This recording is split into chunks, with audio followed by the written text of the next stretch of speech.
আসসালামু আলাইকুম। জুম্মাবাদ। সবাই ভালো আছেন নিশ্চয়ই। আজকে পবিত্র হজের শুরু। আগামীকাল আরাফার দিন। আমাদের ইসলামের রুলস অনুযায়ী হাদিস এবং কোরআনের মতে যে সকল মুসলিম ভাই ও বোনেরা রয়েছেন পুরো পৃথিবী জুড়ে, তাদের সবার প্রতি সালাম। তারা আজকে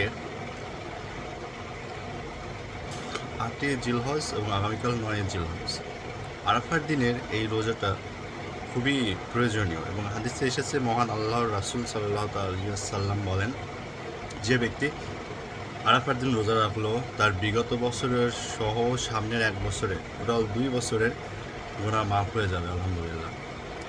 এবং তার জন্য রয়েছে অপরন্ত নেকি এবং বেনিফিট রয়েছে পরকালে ইনশাআল্লাহ।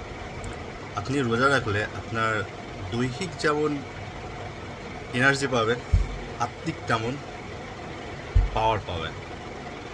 আমরা দেখি আমাদের ইসলামে ৩০টা রোজা রাখতে হয় রমজান মাসে। এই রমজান মাসে যখন আমরা রোজা পালন করি, এই রোজা পালন করার ফলে আমাদের বডির মধ্যে যে ইমিউন সিস্টেমটা গ্রো হয়, এটা অনেক বেশি ইফেক্টিভ করে একজন সুস্থ মানুষকে লাইফ লিড করার জন্য। ঠিক একইভাবে আপনার প্রত্যেকটা দিনে বা প্রত্যেক সপ্তাহে যদি আপনি ২টো করে রোজা রাখেন বা মাসেও যদি ৩ থেকে ৪টি রোজা রাখেন, আপনার বডির মধ্যে যে ইমিউন সিস্টেমটা রয়েছে, ক্যান্সার ধ্বংসকারী যে সকল সিস্টেমগুলো কাজ করে, তার মধ্যে রোজা অন্যতম। রোজা পালন করলে আপনি শুধু মহান আল্লাহর হুকুম পালন করছেন এমন না, মহান আল্লাহ এইটার মাধ্যম দিয়ে তার বান্দাকে কতটা প্রোটেক্টেড রাখছে বিভিন্ন রোগ জীবাণুর হাত থেকে। হযরত আলী রাদিয়াল্লাহুর একটা হাদিসে আসছে, হযরত আলী রাদিয়াল্লাহু বলেন যে মহান আল্লাহর সব থেকে বড় অস্ত্র হলো দুশ্চিন্তা। যখন এই দুশ্চিন্তা আমাদের মধ্যে ঢুকে যায়, আমরা অনেক বেশি অসহায় হয়ে যাই, দুর্বল হয়ে পড়ি, আমাদের ইমিউন সিস্টেমটা লো হয়ে যায়। মানসিক যে টর্মেন্ট, এটা ফিজিক্যাল টর্চার থেকেও অনেক বেশি পেইনফুল হয়ে থাকে। আমাদের মধ্যে যখন আত্মাটা নষ্ট হয়ে যায়, তখন কিন্তু আমাদের আর কিছু থাকে না। আল্লাহ রাসূল সাল্লাল্লাহু আলাইহি ওয়াসাল্লাম একটা হাদিসে বলেন, বান্দার বডির মধ্যে একটা অংশ, একটা মাংসের টুকরো রয়েছে, এটা বুখারী শরীফের হাদিসে আমি পেয়েছিলাম। ওখানে বলা হয়েছে যদি এই টুকরোটা কালো হয়ে যায় তার পাপের কারণে, তার কৃত কর্মের কারণে, তাহলে বান্দার পুরো আত্মাটাই নষ্ট হয়ে যায়।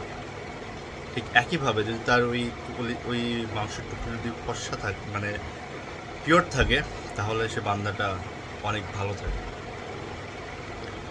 সো রোজা আমাদের কত দিক দিয়ে আমাদেরকে বেনিফিট করবে, হেল্প করে, জাস্ট আপনি শুধু আরাফার দিনের রোজাটা পালন করবেন এমন নয়, অবশ্যই মাসের যে রোজাগুলো রয়েছে বা সাপ্তাহিক যে রোজাগুলো রয়েছে সে রোজাটা পালন করতে পারে। ওই ব্যক্তি উত্তম যে দাউদ আলাইহিস সালামের মতো রোজা পালন করে। সো আমরা রোজা একদিন পর পালন করতে পারি, যেটা সব থেকে বেশি উত্তম।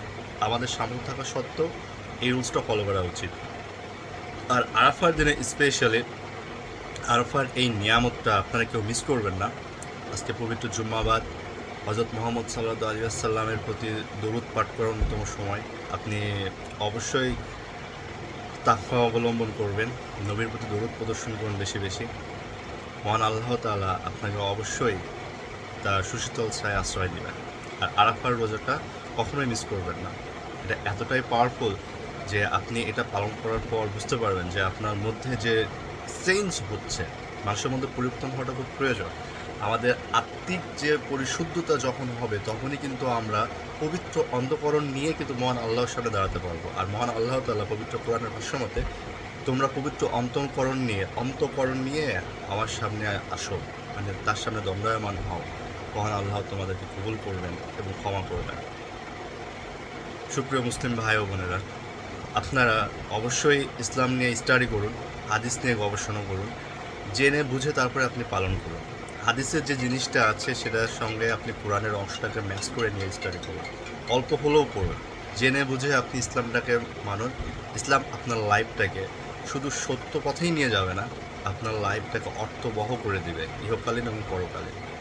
আরাফা রোজাটা অবশ্যই পালন করবেন। ভালো থাকবেন। আসসালামু আলাইকুম।